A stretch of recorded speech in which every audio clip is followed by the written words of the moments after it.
General Haxthal stood at the observation deck of the dreadnought Worldbreaker, his 4 arms clasped behind his chitinous back as he gazed down at the blue marble suspended in the void.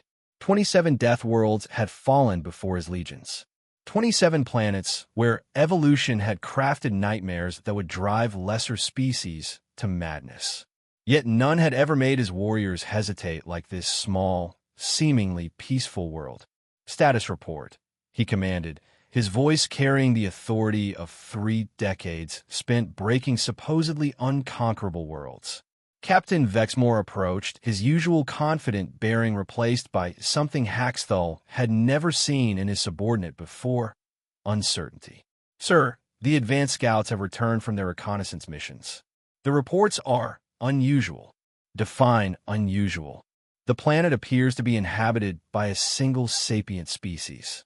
Humans, they call themselves. Bipedal, carbon-based, no natural armor or weapons. By all tactical assessments, they should be classified as prey species classification Delta, minimal threat, easy conquest." Haxthal's mandibles clicked with satisfaction.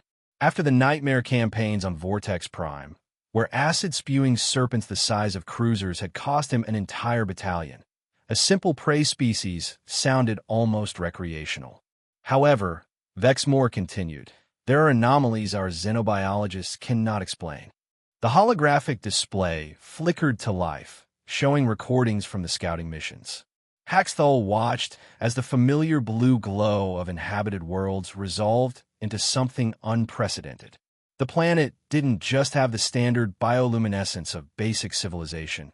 It pulsed with an energy signature unlike anything in the Dominion's databases. "What am I looking at, Captain?" "Sir, the humans have somehow managed to harness their planet's entire electromagnetic field. Every major population center is connected by what they call a power grid, a network that turns their entire world into a single, massive energy distribution system. The glow you're seeing isn't just city lights or industrial activity. It's raw power flowing across continents like a nervous system." Haxthal's primary eyes narrowed. The Dominion had conquered worlds where crystalline beings could channel stellar radiation, planets where sentient machines had built reactors in planetary cores. But none had achieved total planetary energy integration. Impressive engineering, but hardly a threat. "Proceed with standard invasion protocols." "Sir," Vexmore's voice carried a tremor that made Haxthal's attention snap to full focus. "That's not the anomaly. We've identified the power source they're using." The display zoomed in on a coastal region where massive mechanical structures stood like sentinels against the ocean. These installations are splitting water molecules to generate energy. They're literally breaking apart the most abundant compound on their planet and using the reaction to power their civilization. Fusion technology? Primitive, but no, sir, not fusion. They're doing it at ambient temperature, at sea level pressure, using nothing but electrical current. They've weaponized chemistry itself. The implications struck Haxthal like a plasma bolt to the thorax. Every conquered world had relied on complex, centralized power systems that could be targeted and destroyed. But humans had distributed their power generation across their entire biosphere. They had turned their oceans, their atmosphere, their very environment into a weapon. "Sir," the communications officer interrupted, "we're receiving a transmission from the planet's surface." A human face appeared on screen. Unremarkable features, no visible weapons or threatening postures. When she spoke, her voice carried the casual confidence of someone who had never doubted their place in the universe. "Welcome to Earth," the human said. "I'm President Martinez. I understand you've come to conquer our world.